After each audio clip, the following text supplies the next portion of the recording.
I'd like to call to order the City Council meeting for May 28, 2024. It's 7 p.m. Shannon, would you call the roll, please? Mr. Fury? Here. Mr. Post? Here. Mr. Barr? Here. Mrs. Walker? Present. Mr. Bonacci? Here. Mrs. Labby? Here. Mr. Bellin? Here. Thank you, Shannon. Are there any presentations this evening? There are none. Thank you. Do we have any items for discussion before we get through the agenda? All right. Audience participation. We have one this evening, Colleen Rubin.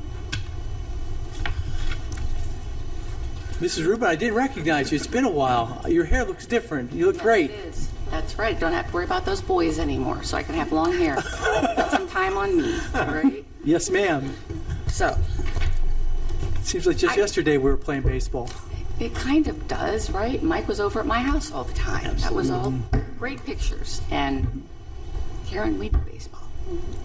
And I am in front of all of you tonight. I hate public speaking. Hate it. Oh, you'll be But you should fine. A couple little bits. Yeah, or closer to the mic. I'll make it closer because I've been up since 3 and I'm going to be back up at 3. So I don't have a lot of voice left. So Okay. we'll use that.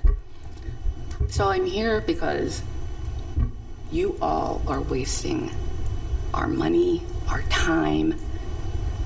You are making Twinsburg turn into the next East Cleveland. And I say that because I spent 25 years working in East Cleveland. And I saw what East Cleveland police did to their residents. I saw what the mayor did. I saw everything that went on. My patients were the victims over and over. And now I am disgusted to find out that we had a man who had a 19-year-old out on the street exposing himself. For what purpose? Officer Donato, we settled a lawsuit for his behavior towards a young man. What if that was Michael? Right? What if that was your son? How would you like that? I'm not sure. We- I'm missing something. You don't know about the Faust lawsuit that we settled that you all kept? When I say you all, remind me, it is the city council. It is not probably any of you here. We settled that for an undisclosed amount of money. We were never even told about it. I'm unaware of what you're speaking to. Me too. Really? Well, let me just go to the very back of what I wanted to remind you of, because right now there's a lot going on. You have all the records available. You have video. You have dash cam. You have records of the police. You've terminated police. I believe you terminated those police officers so that Mason and Donato have shown, look at this. You want to show anything you want. We're the boss. We're going to do what we want. Do not turn us in. Do not tell on us, because you will be terminated. We will ruin you, and that's what you're doing. Going back to Mr. Donato, we did not turn over information when we were sued. And the judge did not like that. The city stalled, did nothing. Mrs. Rubin, what year? Can you give me a year as a reference? That's what I was just asking. I don't know what you. I don't. I've known Brian Donato for over 20 years. I have absolutely I have no reference to what you're speaking to. I'm just asking for a date. Am I timed? Because I'll give you extra time. You're on my time. We're good. Got lots of time. We can talk. Okay, because it was a 2015, so probably 2016. He was 19, a 2015 high school graduate. And I will I will send you the whole case. Okay. Yes, I will. Fair enough. But here's what the judge said when it went to the first hearing. The first hearing. Is there any video, body cam, or any other video at the police station? The judge finds out that there is and says, has this been requested? Paraphrasing to save on time. Why hasn't the police department turned this over? The video is something important enough that would shed a great deal of light on what has occurred. Whether the plaintiff's account is accurate, the defendant's account. Is there some reason you haven't turned it over? The city council said, quite frankly, we just haven't gotten around to it. The judge then said, City council would not have said that because city council is not aware. the law director at the time said Oh, that. okay. I'm sorry. I apologize. I thought you said city council. If I did, I don't know I'm what you're looking at the law director. Okay. My That's apologies. fine. The judge then said, I'll tell you what we're going to do. You are going to pay the plaintiff's attorney's fees and bring that video. It is not appropriate that you have video knowing that you are facing a federal lawsuit, knowing you have officers named and really the best pieces of evidence available, and yet you've not turned it over. And that was the end of that. The city went and settled it within 2 weeks. You have not sent one piece of information that's been requested of you. The city hasn't. And this is 2015 that we're talking? Looks like 16, according to what I'm seeing here. Oh, so that is amazing. Y'all don't even know about that. Well, 7 years ago, the only people that Well, would have been on council would have been And I- current mayor and Mr. Correct. Fury. So. But I did say it may not have had any of you, but history is repeating itself because that means the police department was dirty then. And you know what? I support police. And Mr. Rowell, who has been here repeatedly, called people like me talking heads. We react to things on Facebook, but don't show our faces. We hide behind our keyboard. I don't hide behind a keyboard, but because of my working hours, I don't get to come here. I made it my business to be here tonight because you're wasting our money. You have the evidence. You are ruining people's lives, and you are doing nothing about it. Just like Mr. Post, did you not make the comment, don't believe what you see, don't believe what you hear, just believe us? Which, Time. I believe you did. I'm going to give her some extra time because I asked some questions and stuff. So you can respond if you'd like. Did I say don't just believe us? Okay, you're going to pick on that word. Did you say don't believe what you see, don't believe what you're hearing? I said don't believe anything unless you see facts. And if you don't see anything that is fact, then don't believe it is what I said. I said just because you hear it on social media, does not mean you should believe it. Absolutely, I said that. What about video? What about video that we see? I mean, on your premise, that means that even though I watched George Floyd be murdered, I shouldn't believe it because you didn't tell me it. I did Right. not say that. Don't put words in my mouth. I did not say that. Don't believe what you see. Don't believe what you hear. Well, I think he don't might put have words been in my referring to social media, and I haven't had the best of records with the roundtable and Mr. Turrell. I mean, we pointed out multiple just blatant, incorrect information. Hasn't happened in a while, and I'm blocked from the site, so I don't even see it unless somebody sends it to me. So I, quite honestly, not communicating with Mr. Turrell. I'm just saying I'm going to the that's one of the main lawsuits. sites that we thought we were seeing information that might not be accurate. And yet you're not willing to put out what is accurate. I'm Yeah, you sent a that's not beautiful correct. letter, but you put Whoa, absolutely nothing that's in not it. correct. We've put out Not- we put out everything. We put out all the information that we have available has been released. All the videos, all the dash cam. To the best of all my the knowledge, records. we have released everything and above and beyond what we need to do. Really? So everything that the Absolutely. police officers asked for has been released to their counsel? No, I didn't say that. I said that there might be some pending public information requests, and I believe that A few we. pending? I think that none have been responded to. Today was the last day. Colleen, we've received well over 150 requests, okay? I bet you have. Within 45-day period. And so, although we're still working on them, I just asked the law director, is this one of them that was requested? Because I don't know that. And so we've got a system now that we're trying to filter through each and every one of these requests, and we're starting to send the responses out now.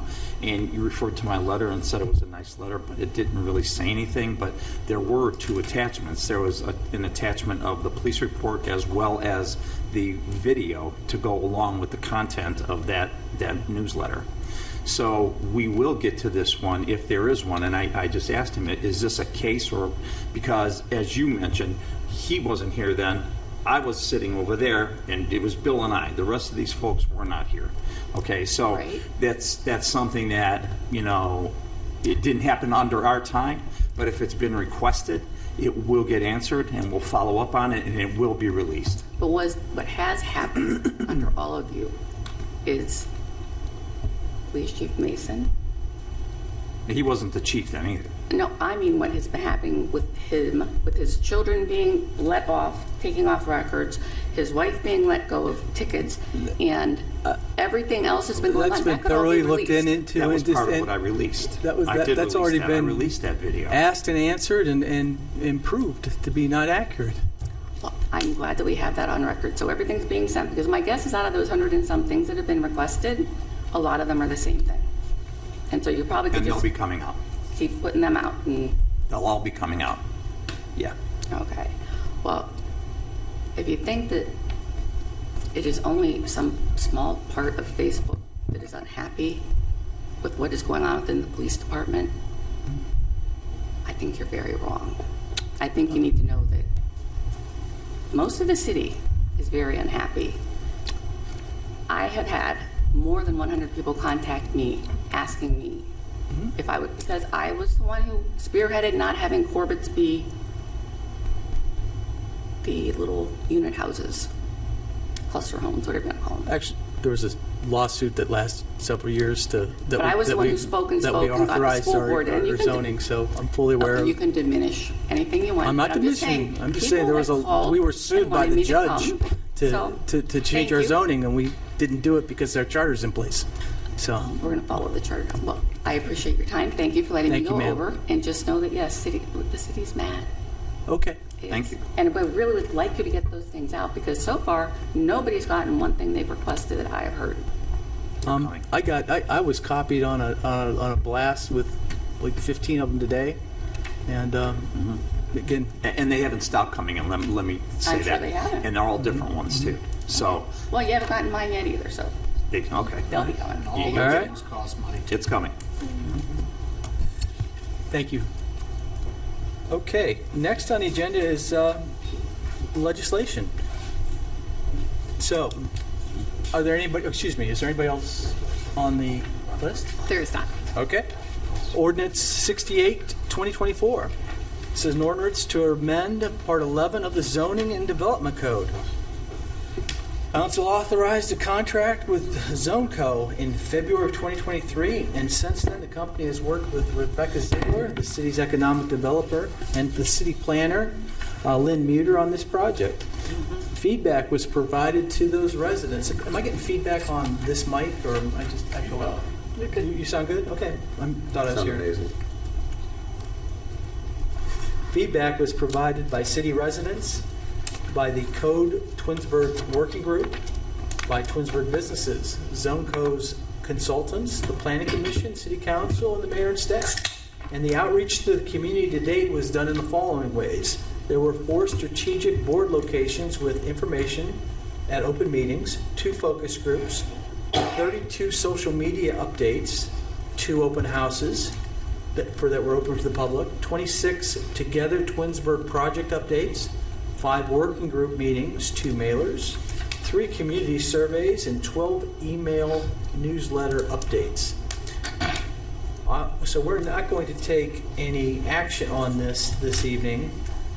This will be read 3 times and passed on possibly an emergency on 6/25. And there will be a public hearing at 6:30 on 6/11, open to all who would like to comment on the project of updating our codes. Are there any questions regarding Ordinance 68, 2024? I just want to make a general comment. I said this at the last meeting with the Planning Commission, and that, we have not, from what I understand, we've not had a lot of people arguing or saying that they don't like this, and so when you don't hear that, we want to assume that if there was any problems, people would come forward. And so I encourage everybody that if you have any problems at all, please come forward and let us know so we can take care of it now. Because our goal on council is for us to work with the community, that we all want to pass this in November. And so if you have any problems now, we're hoping you'll come forward before you wait till it's too late to say you don't like it. That's all. Thank you. Mr. Bellin? I believe the public hearing is June 11th, not the 25th. I thought I said did I say the public hearing was on the 25th? I said that we were going to pass this on the 25th. I thought I said Okay, I'm sorry. I misheard said then. I the public apologize. hearing was on 6/11 at 6:30, which would be the meeting prior to that. 7 o'clock. We have caucus at 7. I'm sorry. I'm just reading my script. I'm doing the best I can. If she says, she runs my life. If she says 6:30, it's at 6:30. So you all better get your schedule set, because we're having a meeting at 6:30, not at 7, like some of you might think we're going to do. But no. All right. We can have a public hearing on the 11th at the proposed time. We've got lots of time to settle this down. 7 or 6. We're going to have a public hearing well before we try to pass this on the 25th.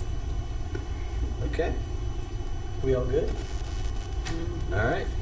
Also, just a curveball on this. When we get to this, I'm going to make a motion during this to send this to the Planning Commission for review. So that's the only action we're taking on this. Is there'll be I'll make. You're going to make that motion tonight? I'll make that motion as we're going through this. We'll read it. I'll go up into a motion to send it to planning. Yeah. So it'll be similar but different. Okay. All right? Any questions? Yes. I have some updates. Come on up. All right. Good evening. Good evening. Rebecca Ziegler, our Director of Economic Development. Everything. Okay, She does so everything. we had our joint Planning Commission City Council session last week, and so I just wanted to provide you all, I believe you got an email from Shannon, but just walk you through very, very quickly to button up some items. If we've missed anything, let us know, send us an email. I'm saying this also just to go on record. But some of the updates that we incorporated, if you have that sheet in front of you, it's also referenced in the section. We just wanted, you don't have to worry about skipping through it. We pointed out literally where you can find more information on these bullet point items. So we did add the requirement for apiaries beekeeping to be, you have to be registered with Ohio Department of Agriculture, so that's in there. We did clarify that attached ADUs are not permitted where applicable HOA regulations apply. We just spelled that out very clearly. Added numerous other standards regarding attached accessory dwelling units. There's a lot that we added, probably 13 bullet points, so check out section 1111.01A. We clarified that detached accessory dwelling units are prohibited. Added definitions for what a detached versus an attached accessory dwelling unit would be. There needed to be some clarification, so we put that in the definition section. Then we added language to allow, by right, existing one-unit dwellings in the downtown district. We had that conversation back and forth about what that would look like, so that's in 1106.12D. Those are the updates that we heard from that joint meeting. Other updates that we've been receiving, so questions, comments, feedback from other people. We did need to revise the home occupation chart, so we did that, kind of cleaned up what is a minor or a major home occupation. We added fencing requirements for livestock. That is if that hasn't been the #1 most requested item, I can't tell you what is. So chickens have to be penned in, according to this zone. Are we allowing electric? We didn't go that far. We didn't go that far. We did differentiate between post and panel signs versus monument signs. Again, some of these things seem really small, but they do make a big difference in the planning world and zoning world. We prohibited window track module lighting. It's the lighting inside windows that, not like twinkle lights, but it runs the perimeter of it and kind of illuminates. Your sign needs to be illuminated, not the actual window around it. So we are prohibiting that. Yes. Rebecca, with respect to that, are we talking about lighting that would be in a commercial setting and not like a holiday light? Correct. There are some homes that have like permanently affixed Absolutely. LED lights. We're talking a commercial setting, blasting out into the parking lot. Okay. There's more parameters, and again in that section. But yes, we were very much aware that a lot of I myself put those up during the holidays. It looks really lovely. But no, commercial setting, permanent fixtures, track lighting signs. I'm a bicycle guy. We added language to require permanent signage approval from ARB for temporary business signs.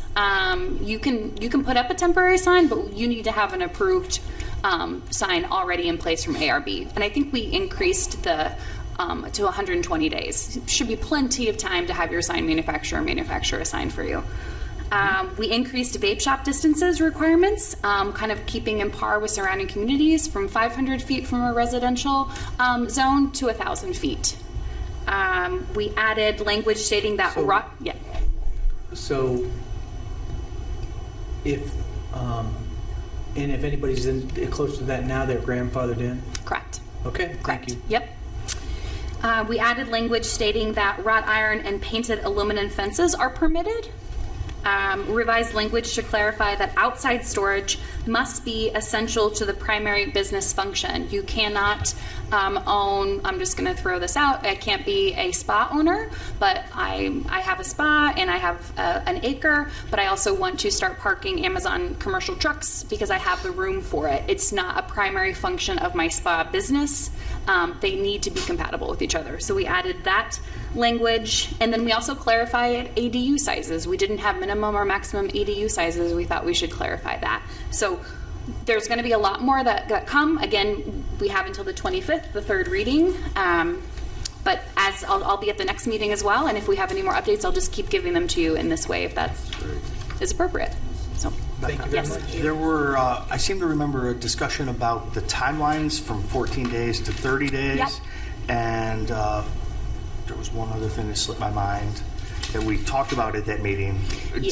Yes, that was brought up. We kept it at the 14 days, but if the feedback is to it was at 30, we moved it. Currently, it is at 30. We are proposing 14 days. If council feels it's more appropriate to maybe go to 21 or to move it back up to 30, we're open to that feedback. What is it you're referencing? Had to do with, The public notice. and then I believe Mr. Cohen had some concerns about call up to council. Was that Yeah, resolved? and that call up to council, I just chatted with the planning manager about that today. That was in reference to the PowerPoint presentation. So we updated the PowerPoint presentation to clarify that, but that answer should be pretty clear in the zoning code. But I'll go back and double check as well. Yeah, Just what I remember is perfect. No, that's good. things that were discussed. And we're happy to receive feedback on the public notice. If you feel 30 days, you want to keep it at 30 days, that's great. If you want to meet in the middle and we'll do 21 days, or if you think the 14 that we're proposing is fine, happy to hear what you think. And residents as well. So if we missed anything, let me know. Thanks, Rebecca. Thanks, Rebecca. Awesome. Okay. So I think we're done with 68, 2024. Ordinance 69, 2024 is an ordinance. This ordinance is the appropriate property and other various property owners for making road open to public without charge of the Ravenna Shepherd Richmond Broadway intersection improvement project. Council is being asked to suspend the three rules and place this on emergency so the project can continue as scheduled. So this is about getting the easements and the little pieces of property that they need to build this road and improve that intersection. Any questions on that? Yes, ma'am. I did have a question. I called Mr. Vazana because I actually had a problem with declaring an emergency for like an eminent domain thing. I thought it needed the 3 readings. And he went over the amount of land and how much it actually is. And would you like to share that with us, Mr. Vazana? Yes, happily. So I think at this point we're all relatively familiar with the project. It's obviously I think it's colloquially referred to as the Four Quarters intersection. But as you know, just to kind of refresh real quick before we get to the area size, if it's all right, Councilwoman Labby, the process, you might remember we had passed a resolution of necessity back in April. That's the first step. That's by state law if we're going to initiate that quick take proceeding to take some property. Originally, we started out with, I believe, approximately 23 property owners. That has now been whittled down through acceptance of the offers that our consultant has made to 4 property owners, 2 of which, the Greater Cleveland RTA and CEI, I do believe, I've been in conversations, and I believe we'll be able to settle those without filing a petition in the probate court. But to hit the highlights, if you will, with each of the property owners, the city is taking, quote unquote, a small permanent piece to widen the intersection, and then a small temporary piece that would be just generally immediately behind that, and that's the construction staging area. So to work on this permanent piece, they need to leave their gear and equipment, and they will stage that there in the temporary construction easement. But when I had a conversation today with Ms. Labia, I felt that the numbers really speak for themselves on the the magnitude, or the lack of magnitude, if you will, on this type of takings project. So for the RTA, the fee simple interest that we're seeking here is listen close, 0.006 acres, which is approximately 49 square feet. Mr. Post might be able to do the conversions in his head. But, That's all right. so 0.006 acres or 249 square feet. Moving on to the second one of the four, the Cleveland Electric Illuminating Company. That's 0.008 acres, so 345 square feet. Moving on to the third, the Multani Family Limited Partnership, 0.004 or 194 square feet. And then finally, the largest of the permanent takes, but still a very small parcel here, is 0.033 acres, or approximately 1,400 square feet. Now, I found in our conversation it was, at least I believe it was helpful to kind of think about those numbers and how they apply to the project. So imagine the frontage, of a parcel on the road, and then a few feet behind that, and that's the land we're taking to widen and then improve the sidewalk areas on that. Now, does passing this legislation tonight mean that we're going to run to the courthouse tomorrow and file 4 petitions? No. I always say that we go through these legal steps that are necessary to make sure that we hit project deadlines, and Amy has talked to us about that over the last, I don't know, probably 3 to 6 months as she's kind of hinted at the project, described the project, talked about some of the lead up. But I will keep trying to resolve the 4 property owners, and at this point, passing this piece of legislation really allows me to take it up. From January, back when the first official notices were sent out to all the property owners by our consultant, O.R. Colon, and through to today, the ball is generally with O.R. Colon, and they reach out to the property owners, phone calls, letters, property visits. At this point, if you do decide to pass this tonight, then that puts the ball in my court, and I'll reach out to the owners again and say, identify myself, let them know the council's authorized petitions to be filed, and talk to them about whether or not they'd be willing to enter into agreement for the fair market value. So, are there any other questions, Karen, on the process or the No, project? thank you. I appreciate the research and feedback. Thank you. All right, thank you. Any more questions on Ordinance 69, 2024? All right. Ordinance 70, 2024 is an ordinance for the annual tax budget for 2025. This will be on its first reading tonight. It'll be emergency, but we won't touch that until it's been read 3 times. And the county deadline is 7/20, which we can easily, that's where we need the emergency. We're going to have a meeting the second week in July, and we'll put the emergency on so that it can take place as soon as possible. All right. Any questions? Okay. Ordinance 71, 2024 is an ordinance to enter an agreement with the Ohio Plan and with the Ohio Plan and administered by Love Insurance for property and casualty insurance. This is the current best option for pricing and plan options. Council is being asked to suspend the rules and put this on its 3rd and final reading and pass on emergency. Mary, do you have any comments on this? Yeah, I briefly touched on it with council in executive session a couple weeks ago. And for those reasons, we do need the emergency as our renewal comes up June 1st. Thank you, Mayor. Any other questions on 71? 72, 2024 is an ordinance to enter into agreement with Travelers Insurance administered by Love Insurance and Cybersecurity Insurance. Council is being asked to suspend the 3 reading rule and pass on emergency as the plan expires soon. Mayor, you have any comments about the cybersecurity insurance? No, this is an add-on this year. Wasn't this the one we So added we this? did have cybersecurity insurance last year, and we decided to increase our it. plan for the Sure. same cost. I think everyone knows kind of our history last year. We thought it was a smart investment to up our coverage for this year. Agreed. Excellent. Are there any questions on 72?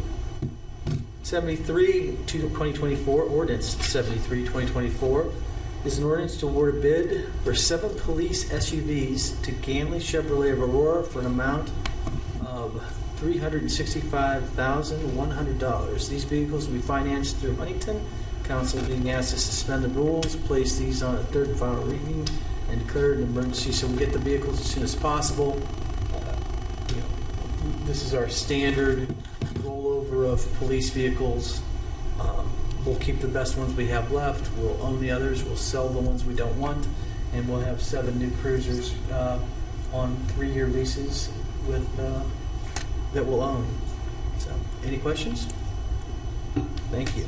Ordinance 74, 2024. This is an ordinance to approve the Hall Public Safety Uplifters to perform the necessary uplifting of the new 2024 fleet. This equipment and installation is being financed through Huntington in conjunction with the police SUVs.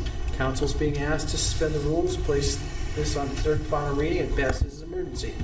So this is to get the SUVs that we're going to buy from Ganley outfitted so they can be done and ready for the field. Are there any questions there? Okay. That completes the legislation for this evening. Is there any miscellaneous at this time? Yeah, being I'm a teacher, how many square feet are in an acre? Anybody? 45,000. 1 hectare. That's really close. 600 or something. 43,560. Very, very close. A little bit less than a football field without the end zones. I checked your math, and it was right. But then I had to double check, make sure I had it right. Does anybody know where the term acre comes from? It goes back to farm days. The term acre means the amount of land plowable in a day, and they defined that as roughly what the average farmer could plow in one day was a football field. Being I'm a teacher, I have to teach. Thanks. That's all I got. Acre. Is that without getting body aches? Yeah, I mean, that's why they had 8 kids. You know, get out there, plow the land. Thank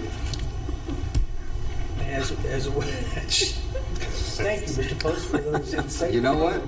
You just never know what you're going to get. That's here. how much they could plow in a day. Okay, 1 great. acre. Thank you. You don't know what you don't know. You don't know what you don't know, but now you can't say Is there it. any? I'm doing my best. Is there any other miscellaneous? Okay. I'm going to adjourn the caucus meeting now, and then we're going to start the regular council meeting 5 minutes later. For those of you who have enjoyed the first half hour of our show this evening, if you would like to address council, there's a sheet at the podium. Please sign up. Public participation is about the 3rd item down the list. We'll call, the clerk will call you. Okay. And help yourself, sir. All right. Without any other action being needed to be taken, at this time I'm adjourning the caucus meeting.